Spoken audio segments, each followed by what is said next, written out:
नमस्कार, स्वागत है आप सभी का। मैं हूं आपके साथ कुमार कुणाल धीरज। इस वक्त की बड़ी खबर से शुरुआत करते हैं, जहां उत्तराखंड के हरिद्वार में भूमि घोटाले के मामले में तगड़ा एक्शन हुआ है। नगर निगम के भूमि घोटाले में हरिद्वार के जिलाधिकारी, उप जिलाधिकारी और निगम आयुक्त को तत्काल प्रभाव से सस्पेंड कर दिया गया है। पुष्कर सिंह धामी सरकार की इस कार्रवाई से अधिकारियों में हड़कंप मचा हुआ है।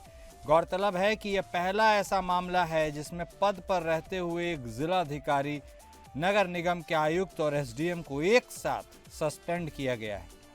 दरअसल यह मामला हरिद्वार नगर निगम से जुड़ा हुआ है, जिसमें एक जमीन जिसकी कीमत 14 करोड़ की बताई जाती है, उसको 54 करोड़ में खरीदा गया। शिकायत के बाद इसमें मुख्यमंत्री पुष्कर सिंह धामी के आदेश के बाद जांच कराई गई। मामले की जांच उत्तराखंड शासन में सचिव रणवीर चौहान ने की। चौहान ने खुद हरिद्वार जाकर इस मामले की पड़ताल की, 100 पेजों की रिपोर्ट शासन को सौंपी, जिसके बाद यह कार्रवाई की गई है। तो इस वक्त की बड़ी खबर उत्तराखंड से हम आपको बता रहे हैं, डीएम, एसडीएम समेत दर्जन भर अधिकारी सस्पेंड किए गए हैं। 2 आईएएस अधिकारी, 1 पीसीएस अधिकारी, अन्य अधिकारी भी इसमें शामिल हैं। इसके साथ ही 2 अधिकारियों का सेवा विस्तार भी समाप्त कर दिया गया है। विजिलेंस विभाग जांच करेगा। हमारे संवाददाता सतीश कोठारी फोन लाइन पर हमारे साथ जुड़ गए, उनसे बातचीत करेंगे। सतीश, ये बहुत बड़ी खबर है, क्योंकि आम तौर पर ब्यूरोक्रेट्स के ऊपर गाज कम गिरती है, नहीं के बराबर गिरती है, लेकिन उत्तराखंड की धामी सरकार ने यह तगड़ा एक्शन लिया है। इस मामले के बारे में भी बताइए और मौजूदा स्थिति क्या है उसके बारे में। देखिए, मैं बात करूं उत्तराखंड सरकार की, तो पहले भी इस तरीके के कई बार हो चुके हैं, लेकिन इतना बड़ा एक्शन इस बार ही हुआ जिसमें सीधा की सीधा 12 अधिकारियों को जो है निलंबित वो किया गया, तलब किया गया, सस्पेंड किया गया है।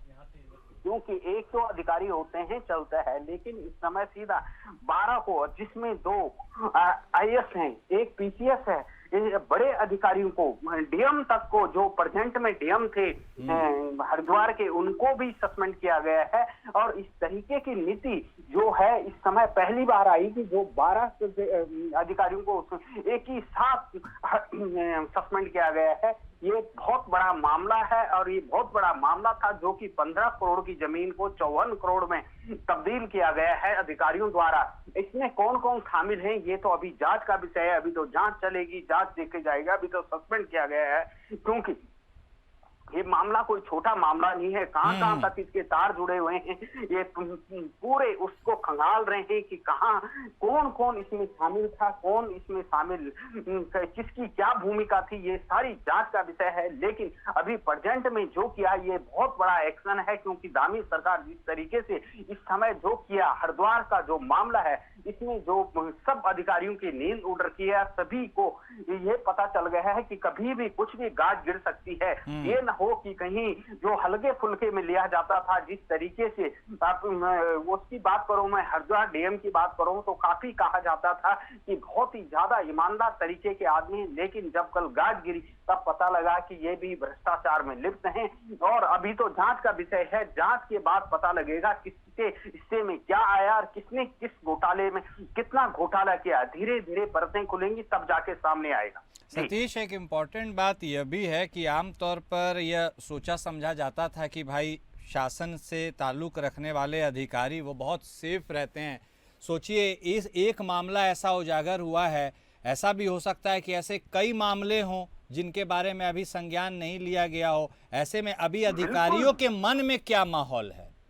बिल्कुल बिल्कुल, ये मामला हो सकता है बहुत बड़ा मामला हो, इसमें कुछ और भी हो या कोई अन्य घोटाले भी हों। धीरे धीरे जब खुलती है अधिकारी, सभी का ये बेचैनी हो रही कि ये किस तरीके हुआ। आईपीएस और पीसीएस को जिस तरीके से सस्पेंड करना ये छोटी बात नहीं है, ये बहुत बड़ी बात है। क्योंकि जब गाज गिरती है तो इस तरीके की गिरती है कि पता नहीं लगता है कि कब किस पे गिर जाए। तो यही हुआ हरिद्वार में। सबको ये था कि जो हो गया वो हो गया। और सबसे बड़ी बात यह है कि जिस जमीन घोटाले की बात कर रहे हैं, वो जमीन घोटाले में हफ्ते भर में रजिस्ट्री होना, क्योंकि हर कोई 40 दिन का समय होता है, जांच की जाती है कितनी की जमीन है, क्या जमीन है और कौन ले रहा है, किसकी है, रजिस्ट्री इसकी है कि नहीं है। ये 40 दिन का टाइम तो होता ही होता है। लेकिन इसमें आनंद में 40 दिन में तो रजिस्ट्री दाखिल खारिज सब कुछ हो चुका था, 40 दिन के अंदर अंदर का 40 दिन के, जबकि ये होता है कि 40 दिन का एग्रीमेंट होता है कि भैया 40 दिन में पता करिए जमीन किसकी है, कितनी की है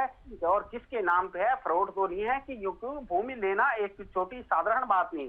54 करोड़ की भूमि लेना कोई आसान नहीं है। 54 करोड़ जो है एक आम व्यक्ति लेता है या कोई भी लेता है तो वो 100 बार सोचता है कि 54 करोड़ की जो जमीन है उसमें कोई कमियां तो नहीं है, क्या कमियां हैं क्या नहीं है, किस तरीके की ये जमीन है, किसके नाम पे है, ये 3 पीढ़ी तक लोग जाते हैं। लेकिन इसमें एक हफ्ते में 40 दिन, एक हफ्ते के अंदर अंदर सब कुछ रजिस्ट्री तक हो जाती है, तो ये छोटी बात नहीं है, ये बहुत बड़ी बात है। ठीक है, बहुत धन्यवाद आपका सतीश, हमारे साथ जुड़ने के लिए, विस्तार से बातचीत करने के लिए। तो देखिए उत्तराखंड के यह हालात है। हालांकि राजनेता प्लस अधिकारी दोनों का गठजोड़ भी बहुत सारे मामलों में सामने आता है, लेकिन ऐसे में भी इस एंगल से भी क्या इसकी जांच की जाएगी कि केवल अधिकारी ही दोषी है या इनके ऊपर किसी राजनेता बड़े नेता का भी हाथ है, ये अभी देखना दिलचस्प होगा। तो धामी सरकार का यह तगड़ा एक्शन और उसके बाद अब आगे इसके झटके अधिकारियों के बीच भी महसूस किए जा रहे हैं। डर का तो माहौल है ही।